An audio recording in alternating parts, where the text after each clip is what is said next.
বাবা মায়ের বুক খালি করে বোনের পর না ফেরার দেশে পাড়ি জমালেন ভাই নাফিও। বিমান বিধ্বস্তের আগে কন্ট্রোল রুমে শেষ বার্তা দেন পাইলট তৌকির, বিমান ভাসছে না, এরপরে সব শেষ।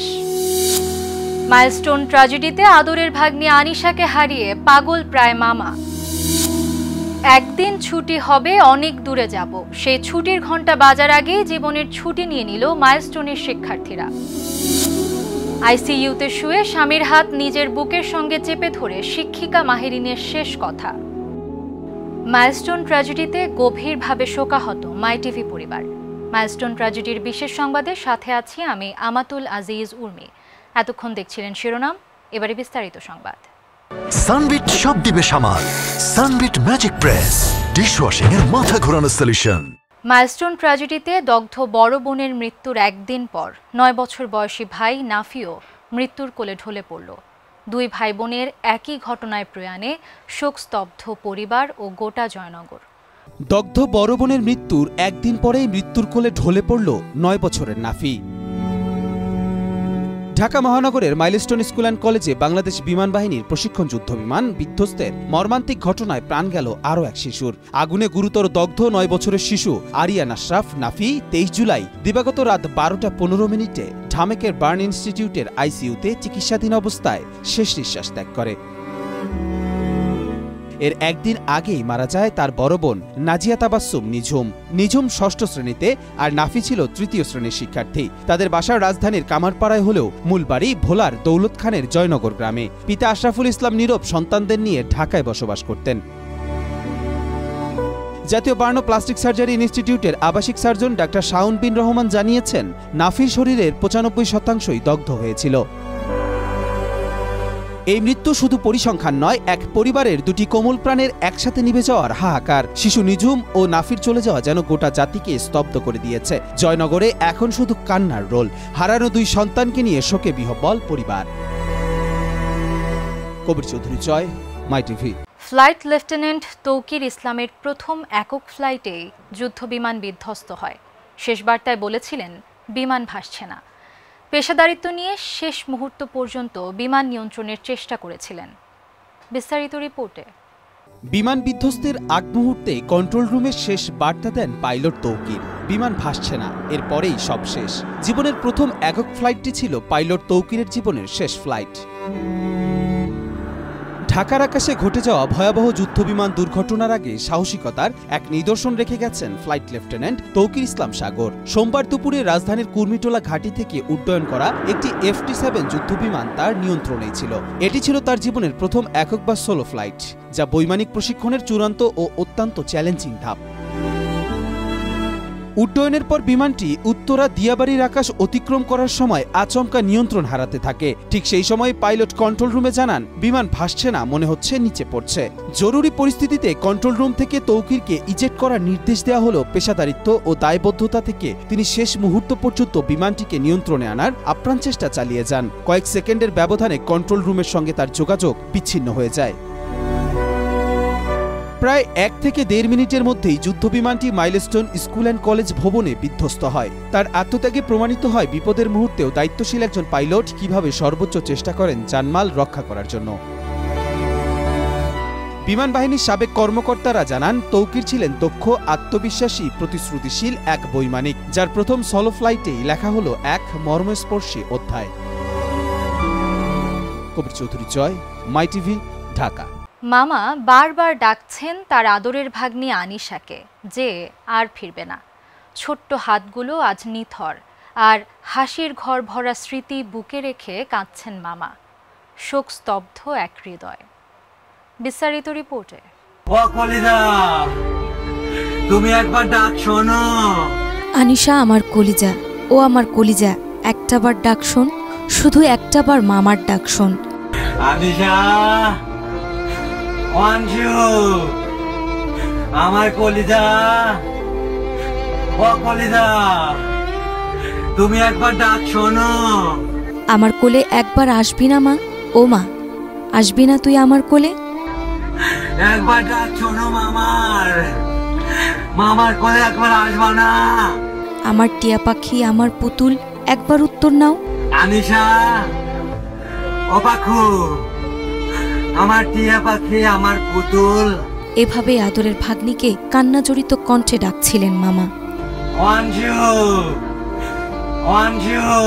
যে ভাগ্নিকে আদর করে মামা খাইয়ে দিতেন, কাঁধে নিয়ে ঘুরতেন, সেই ভাগ্নি এখন নিথর দেহ নিয়ে শুয়ে আছে।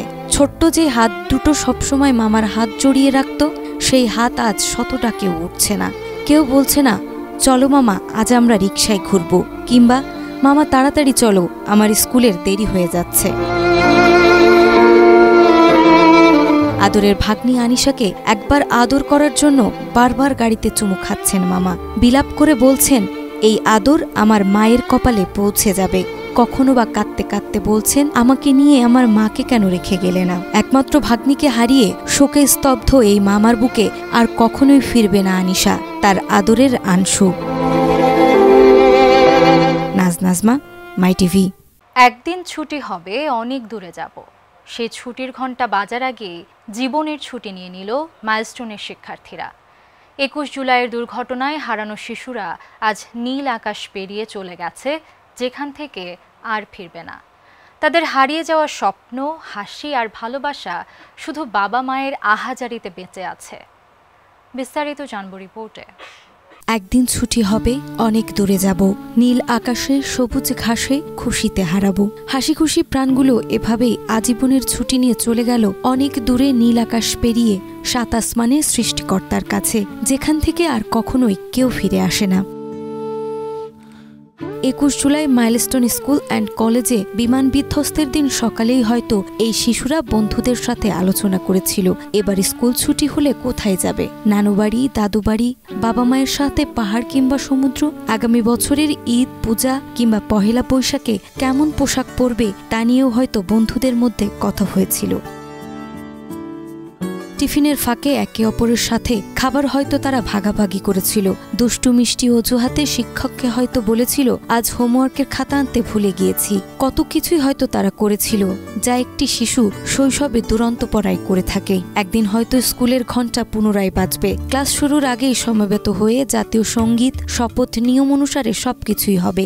ঘণ্টা পড়বে, ক্লাসের শিক্ষক 1, 2, 3 রোল ধরে ডাকবে। তখন পেছনে পড়ে থাকবে কেবলই স্মৃতি হয়ে মাইলস্টোন ট্র্যাজেডির ভয়ঙ্কর সেই বিস্ফোরণে হারিয়ে যাওয়া শিশুরা। বাবা মায়ের আহাজারিতেই হয়তো আজীবনের ঠাঁই হবে তাদের। নাজমা, মাই টিভি। বিমান বিধ্বস্তে 20 শিক্ষার্থীকে রক্ষা করে দগ্ধ অবস্থায় নিহত হন শিক্ষিকা মাহিরিন। আইসিইউতে শুয়ে স্বামীকে বলেছিলেন, ওরাও তো আমার সন্তান, ওদের একা রেখে আমি কি করে চলে আসি।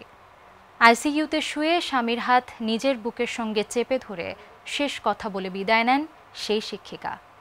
বিস্তারিত রিপোর্টে। শিক্ষার্থীদের রক্ষায় জীবন উৎসর্গ করলেন শিক্ষিকা মাহিরিন। আইসিইউতে শুয়ে স্বামীর হাত নিজের বুকের সঙ্গে চেপে ধরে শিক্ষিকা মাহিরিন বলেছিলেন, আমার সঙ্গে আর দেখা হবে না। তার স্বামী হাত ধরতে গিয়েছিলেন, কিন্তু তার শরীরটা এমনভাবে পুড়ে গিয়েছিল যে ঠিকভাবে ধরতেও পারেননি। মৃত্যুর আগে মাহিরিন তার স্বামীকে বলেছিল, ওরাও তো আমার সন্তান, ওদের একা রেখে আমি কি করে চলে আসি। ঢাকার উত্তরায় ভয়াবহ বিমান দুর্ঘটনায় প্রাণ হারিয়েছেন মাইলস্টোন স্কুল অ্যান্ড কলেজের সাহসী শিক্ষিকা মাহিরিন চৌধুরী। 21 জুলাই বিমান বাহিনীর একটি প্রশিক্ষণ বিমান স্কুল ভবনের পাশে বিধ্বস্ত হলে সেখানে আগুন ছড়িয়ে পড়ে।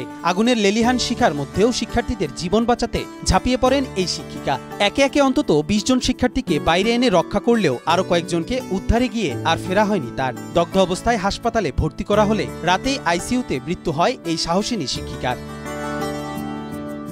স্বামী হেলাল জানান, আগুনের ভয়াবহতা উপেক্ষা করে যখন সবাই দৌড়াচ্ছে তখন বাচ্চাদের নিয়ে বের হয়ে আসছিল। একবার ফিরে গিয়েছিল আরও কিছু শিশুদের আনতে, সেই ফেরা ছিল তার জীবনের শেষ অভিযান। নীলফামারীর জলঢাকার রাজারহাট চৌধুরীপাড়ার মেয়ে মাহিরিন, 2 সন্তানের মা ছিলেন তিনি। একজন শিক্ষিকার এই আত্মত্যাগ দেশজুড়ে মানুষের হৃদয় ছুঁয়ে গেছে। এক মায়ের মনে সব শিশু ছিল নিজের সন্তানের মতো। কবির চৌধুরী জয়, মাই টিভি, ঢাকা।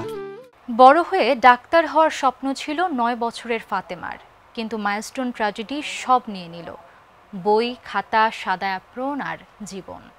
গ্রামের বাড়িতে যখন লাশ পৌঁছায়, কান্নায় ভেঙে পড়ে পুরো কুনিয়া গ্রাম। বিস্তারিত রিপোর্টে।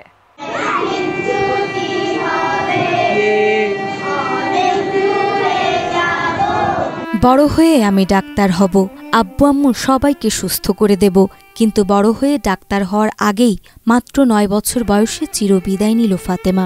থাকলো পড়ে বই খাতা, সাদা অ্যাপ্রন আর স্টেথোস্কোপের স্বপ্ন।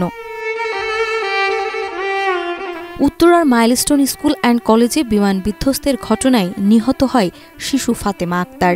21 জুলাই তার গ্রামের মাটিতে চিরনিদ্রায় শায়িত হয় সে। বাগেরহাটের চিলমারির কলাতলা ইউনিয়নের কুলিয়া গ্রামে জানাজা শেষে তাকে পারিবারিক কবরস্থানে দাফন করা হয়। ভোররাতে মরদেহ পৌঁছানোর সঙ্গে সঙ্গেই পুরো গ্রামে নেমে আসে শোকের ছায়া। ফাতেমাকে শেষবারের মতো এক নজর দেখতে ভিড় করেন আত্মীয় স্বজনসহ প্রতিবেশীরা। ফাতেমা ছিলেন কুয়েত প্রবাসী বনিয়ামিন ও গৃহিণী রূপা আক্তার দম্পতির বড় সন্তান।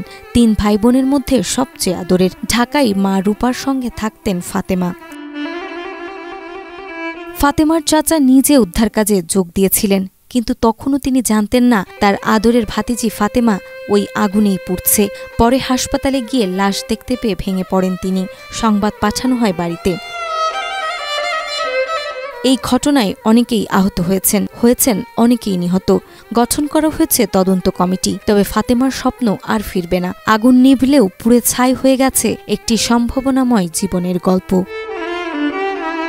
নাজমা, মাই টিভি। দর্শক, সঙ্গে থাকার জন্য ধন্যবাদ।